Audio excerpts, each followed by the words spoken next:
Jogo maloko han nyamburko Mombasa koni nengo geche kidek idho chakre dwe manyien kadiponi piny owacho kadho budget kod paro mar chik mar omenda kaka en.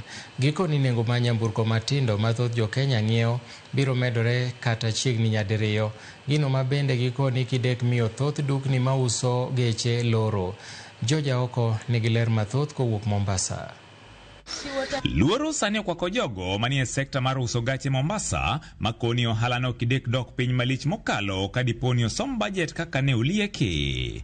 Ma en bang' yango ni osuru mag moko kuom gache to chutho gache matindo koro biro medore kind kwan atamalo 140 kod 300 kuom nyamburko achiel. If you find a vehicle like Toyota Probox is going to almost over 500,000 duty, and it was 100 and something. If you go to Nissan Note, it is coming to around 500,000. It was 232. What does that one tell you? It tells you that that vehicle will not be affordable. Ushuru umeletwa kusema ukweli utatuumiza sana kwa sababu hii magari imeongezewa ni ile mtu ambaye wa chini ambaye tulikuwa tukiweza kununua tutaweza kununua tena. Gikoni piny owacho medo mana chiego adhola mapoko chango e yor medo usuru mag nyamburko e seche gi mabende oganda mathoth imayo gache mane ginyiewo e yor gowi motamo gi chulo. Right now, the purchasing power is down. And if you go even to the magazine of today, go to the magazines of today, print media, you will find so many vehicles are being auctioned. Why are they being auctioned? Because the buyers cannot pay their installments. Sasa hii watu hata wameshindwa na kununua magari juu hata wenye madeni wameshindwa na kulipa deni. Inabidi ukikopa gari inakuja inachukuliwa na wenyewe. Tunaona inatuumiza na ishatuumiza tayari. Hakuna vile tutaweza. Jakom kamati mochung'ne weche mag omenda e od bura koni kaluwore gi lipot mar KRA ma en kaluwore gi lokruok mar nengo dola kipimo kod siling ma pacho kae kind weche mamoko. Exchange rate ya Kenya shilling versus USD ilikuwa 100. Sasa exchange rate iko 130.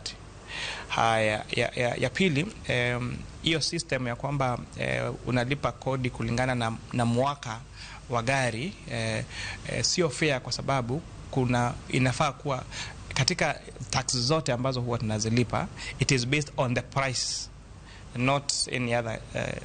Kama kwa mfano ukinunua microphone, kama hii microphone ni 100 na iko na VAT, unalipa 16% of 100 shillings of this microphone. Haulipi based on microphone itengezwa mwaka upi. Our industry is already dying. We used to import over 200,000 vehicles. Last year but one, we imported only 70,000 units. 2024, by August we had imported only 40,000 units. Luoro margi en ni oganda mathoth manie sekta mar uso kod nyiewo gache dhi bedo kod ng'ikruok mapek chakre tarik 1 dwe mar abiriyo ma idhi chakite tim chikno kokadhe.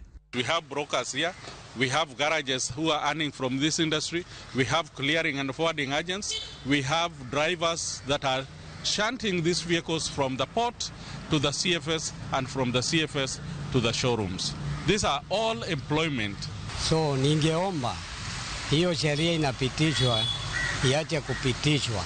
KRA pia wasikize, pengine wana maoni mbadala ambao pengine inaweza kuwa bora zaidi kwa sababu lazima tuhakikishe kwamba watu hawakosi kazi na kutakuwa pia na fairness. So it's a very tricky balance between kuhakikisha kwamba watu wapoteze makazi na pia kubalance fairness katika wa taxation regime.